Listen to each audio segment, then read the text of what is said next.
China को अचानक से भारत की याद क्यों आने लगी और भारत के पड़ोस में ऐसा क्या हो रहा है जिसके बाद दुनिया हैरान है, क्योंकि कुछ ऐसा ही हुआ है कांड जो किसी ने सोचा नहीं था। जानेंगे जियोपॉलिटिक्स में क्या कुछ चल रहा है, इस तरह जानने को मिलेगा बहुत कुछ। आइए जानते हैं इन खबरों को विस्तार से। अगर भारत को देखें ना, तो जिस तरीके की पॉलिसी, फॉरेन पॉलिसी भारत चला रहा है, उस तरह की पॉलिसी अभी शायद ही कोई देश चला रहा हो। एक तरफ भारत चाइना से बातें करता है और चाइना के साथ भी रिश्तों को ठीक कर रहा है, तो वहीं दूसरी तरफ देखने को ये भी मिल रहा है कि ताइवान के साथ भारत ने अपने व्यापार को काफी हद तक बढ़ा दिया है। करीब 12% तक भारत और ताइवान का व्यापार बढ़ा है। न सिर्फ इतना, बल्कि सबसे अभी ज्यादा जरूरी चीज जो भविष्य के लिए और वर्तमान के लिए दोनों है, वो है AI टेक्नोलॉजी। AI टेक्नोलॉजी को लेकर अभी ताइवान और भारत दोनों ही साथ आ रहे हैं, जो बहुत ही ज्यादा जरूरी है। ताइवान और भारत का साथ आना इसलिए भी जरूरी है क्योंकि ताइवान सेमीकंडक्टर के मामले में भी और AI के मामले में भी बहुत ज्यादा आगे निकला हुआ है, तो भारत के लिए ये एक बहुत अच्छी बात है। वहीं दूसरी तरफ अगर आप देखें भारत के पड़ोस में, तो चाइना की अगर बात करें तो चाइना बॉर्डर पर गतिविधियों को लगातार बढ़ा रहा है। अब चाइना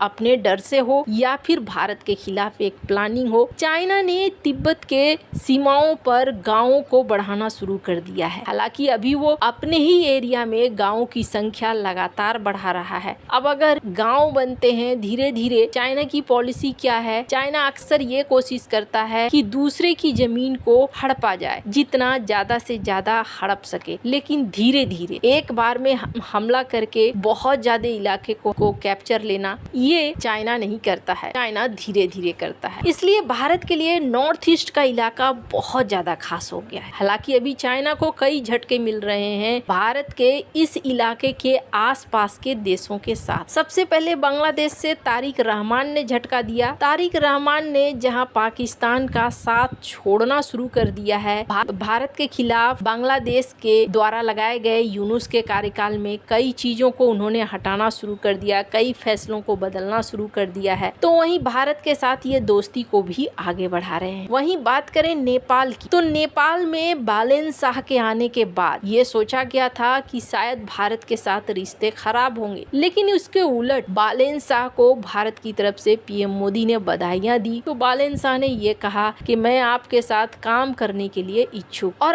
अब यहाँ चाइना को क्या झटका लगा है सबसे बड़ा, तो बालेन शाह ने आते ही एक बड़ा ऐतिहासिक फैसला लिया है, और इस ऐतिहासिक फैसले के बाद अगर कोई हिला है तो वो हिला है चाइना और चाइना के समर्थक ओली। ये जो देख रहे हैं आप ओली को, वैसे ओली के जवानी के दिन की बात किया जाए तो ये कम्युनिस्ट कार्यकर्ता रहे थे और इनके ऊपर हत्याओं के आरोप लगे। जिस जगह से थे ये झापा में एक बार कुछ आंदोलन वगैरह चले थे जिसमें इनके ऊपर हत्या के आरोप लग गए थे, और उसके बाद कोर्ट ने इन्हें जेल दे दी, और जेल भी 1-2 साल के लिए नहीं बल्कि 14 साल। लेकिन नेपाल की किस्मत देखिए, इनके जैसा शख्स 3 से 4 बार वहाँ प्रधानमंत्री रहा, और कारण क्या था? कारण था दल बदल, कभी उसके साथ जुड़ जाना, कभी इसके साथ जुड़ जाना। ओली को माना जाता था चाइना का समर्थक, कि चाइना जो कहेगा और जो करेगा ओली वही करेंगे, और ऐसा काफी लंबे समय तक होता रहा। ओली के कार्यकाल में भारत के साथ नेपाल के रिश्ते और भी ज्यादा खराब होते रह गए। लिपुलेख की बात हो, राम सीता की बात हो, कई ऐसे उल्लेख जानबूझकर ओली लेकर आते थे जिससे कि रिश्ते खराब ही होते जाएं। वहीं चाइना को लेकर उन्होंने धीरे धीरे खुली छूट दे दी थी। चाइना के साथ कई सारे प्रोजेक्ट नेपाल करने लगा था, पर अब अचानक से नेपाल की राजनीति में बदलाव आया। जनरेशन जी का प्रदर्शन, और उस प्रदर्शन में ओली ने अपने तरीके से बड़े गंभीर एक्शन लिए, जिसके बाद बहुत सारे लोग मारे गए, करीब 80 के आसपास लोग मारे गए ये कहा गया। और उसके बाद कोर्ट ने उस समय कहा था कि ओली अगर चाहते तो इतना ज्यादा कठोर निर्णय नहीं लिया जाता और इस हत्याकांड से बचा जा सकता था। ओली और भी कई लोगों के ऊपर आरोप लगे कि उन्होंने अपनी ड्यूटी ठीक से नहीं निभाई। अब इसके बाद ये देखने को मिल रहा है कि बालेन शाह के गद्दी में बैठते ही, वैसे तो बालेन शाह को कई जगह से बधाइयां आई, भारत की तरफ से भी, चाइना की तरफ से भी, अमेरिका की तरफ से भी, लेकिन बालेन शाह ने पहला 24 घंटे में निर्णय ये लिया कि ओली को गिरफ्तार किया जाना चाहिए। चाहिए। और एक लेखक महोदय भी हैं जिनको गिरफ्तार किया गया। ओली को गिरफ्तार किया गया है इसी चार्ज पर कि जनरेशन जी के आंदोलन के समय इन्होंने बहुत सख्त रवैया अपनाया था, जिसकी वजह से मौतें, यानी नेपाल की राजनीति में एक बहुत बड़ा बदलाव। ओली ने कहा कि ये सब कुछ जानबूझकर हो रहा है, मेरे खिलाफ एक प्लानिंग है, ये प्लानिंग के तहत हो रहा है, वगैरह वगैरह। लेकिन चाइना के लिए ये किसी बड़े झटके से कम नहीं है कि नेपाल की राजनीति से चाइना का समर्थक बड़ी लंबी छुट्टी पर अब जा रहा है। अब अगर चाइना की बात करें ना, वैसे तो चाइना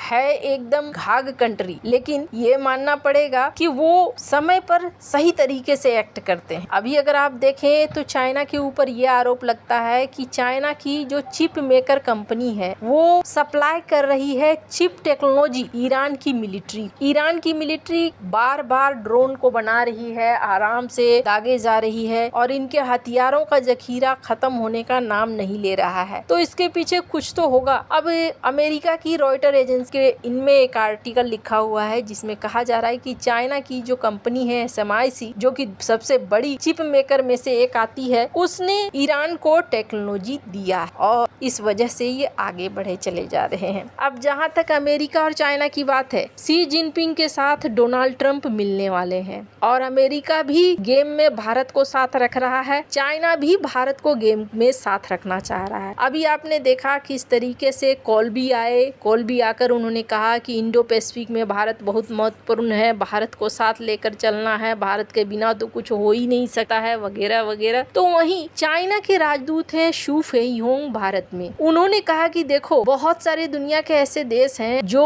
चाइना और भारत को लड़वा देना चाहते हैं, चाइना को एक शत्रु की तरह दिखलाना चाहते हैं, जबकि हम पड़ोसी हैं, हम एक दूसरे को छोड़कर कहीं नहीं जाने वाले हैं। चाइना के लोगों के प्रति भारत के लोगों के मन में अवधारणा डाली जाती है और फिर लोग फायदा उठाते हैं। हमें ऐसा नहीं करना है। चाइना और भारत को मिलकर आगे बढ़ना है और मिलकर दुनिया में तरक्की करनी है। फिर इन्होंने ये भी कहा कि अमेरिका कहता है कि चाइना वाली गलती हम भारत के साथ नहीं करेंगे। हम लोगों ने अपने मेहनत से तरक्की की है, चाहे भारत हो चाहे चाइना हो, मेहनत से तरक्की कर रहे हैं, किसी के दया पर नहीं निर्भर है। खैर, बातें तो बहुत अच्छी है। भारत ने भी नॉर्थ ईस्ट के इलाकों में सतर्कता बरती है, अरुणाचल प्रदेश से लेकर कई इलाकों में। साथ ही साथ भारत अभी एक ऐसा फॉर्मूला अपना रहा है जिसे कहते हैं तू जैसा मैं वैसा। आज अगर तू दोस्त है तो चलो दोस्त है, अगर कल तू दुश्मन बनता है तो हम उससे भी बड़े दुश्मन बनेंगे। तो तैयारी हमेशा ऐसी ही रखनी चाहिए। आपको क्या लगता है इन सब मामले में, आपकी क्या राय है, कमेंट कर जरूर बताएं। जल्द मिलते हैं अगले वीडियो में नई खबर।